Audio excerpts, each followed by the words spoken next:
Welcome, my name is Miss Acevedo and we're here for another read aloud.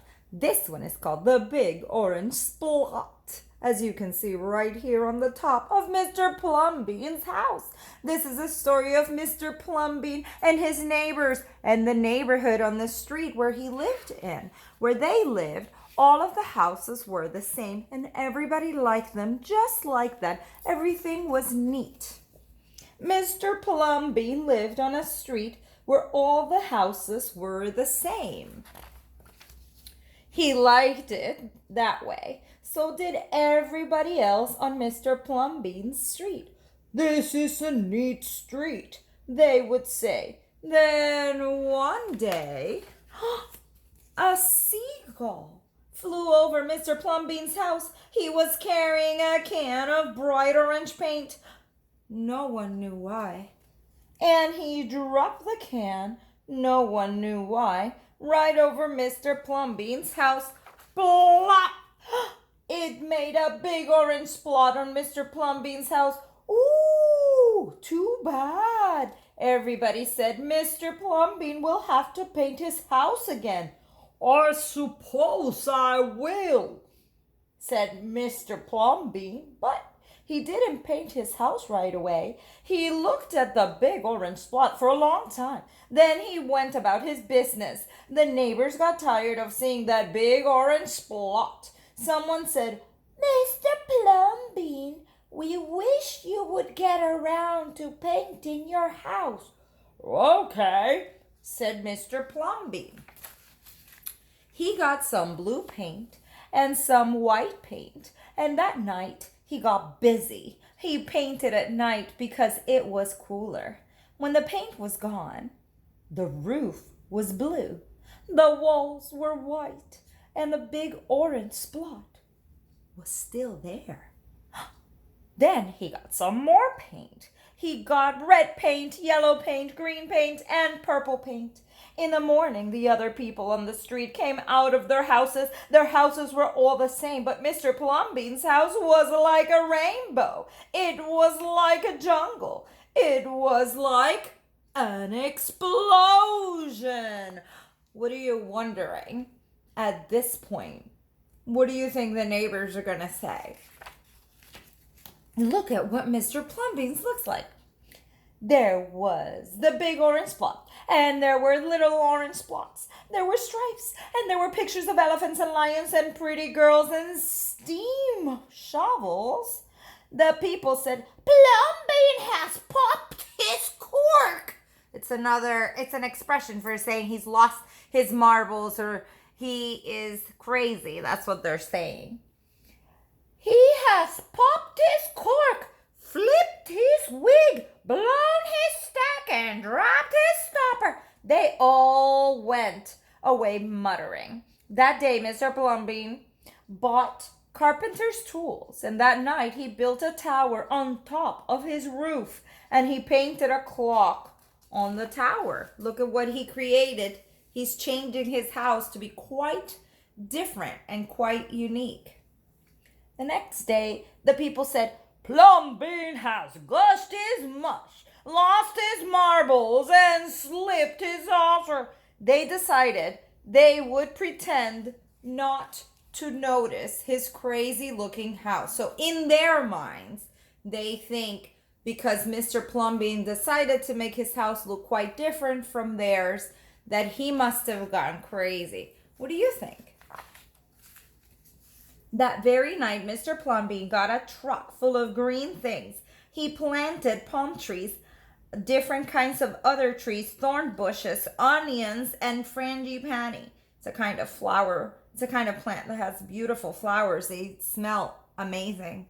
In the morning, he bought a hammock and an alligator. I guess he really loves hammocks. I love hammocks. Go like this. I grew up in Puerto Rico using hammocks. They're amazing. When the other people came out of their houses, they saw Mr. Plumbean swinging in a hammock between two palm trees. They saw an alligator lying in the grass. Mr. Plumbean was drinking lemonade. Look at Mr. Plumbean's house and yard. He's having a nice time in his hammock. Plumbean has gone too far. This used to be a neat street. Plumbean, what have you done to your house? People shouted. My house is me, and I am it. My house is where I like to be, and it looks like all my dreams, Mr. Plumbean said. The people went away. They asked the men who lived next door to Mr. Plumbean to go and have a talk with him. Tell him that we all liked his house the way it was before. Tell him that his house has to be the same as our houses so we can have a neat street. So they asked the neighbors to go talk some sense into Mr. Plumbean and try to change his mind and get rid of all of the changes that Mr. Plumbean had made, and so that he could go back to making his house look just like the rest of the houses on the street. What do you think? The men went to see Mr. Plumbean that evening. They sat under the palm trees, drinking lemonade and talking all night long. Early the next morning, the man who lived next to Mr. Plumbean went out to get lumber and rope and nails and paint. When the people came out of their houses, they saw a red and yellow ship next door to the house of Mr. Plumbean. Look at what his neighbor did to his house. What's happening? What have you done to your house? They shouted at the man.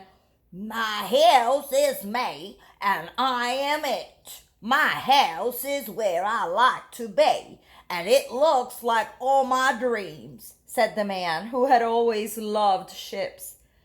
He's just like Plumbean, the people said. He's got beans in his bonnet, bats in his belfry, and nuts in his noodle. Then, one by one, they went to see Mr. Plumbean late at night. They would sit under the palm trees and drink lemonade and talk about their dreams. And whenever anybody visited Mr. Plumbean's house, the very next day that person would set about changing his own house to fit their dreams. Look at these houses. Look at what they're doing. What's happening? Oh my goodness. Look at the houses in the neighborhood now. What are people doing after they talk to Mr. Plumbean? Whenever a stranger came to the street of Mr. Plumbean and his neighbors, the stranger would say, "This is not a neat street." Then all the people would say, "Our street is us, and we are it. Our street is where we like to be, and it looks like all our dreams." Do you and your street and your house, do you have to look like everybody else, or try to look or try to sound like everybody else? Or is it more fun when you make yourself or you make your house look like your dreams? Can you have more fun and enjoy your life more if you let your house be you and let it be like your dreams, and you can be your own self and be different from other people, just like the houses are unique and different? I hope you enjoyed this book and we learned a lot from the Orange Splot. Have a great day.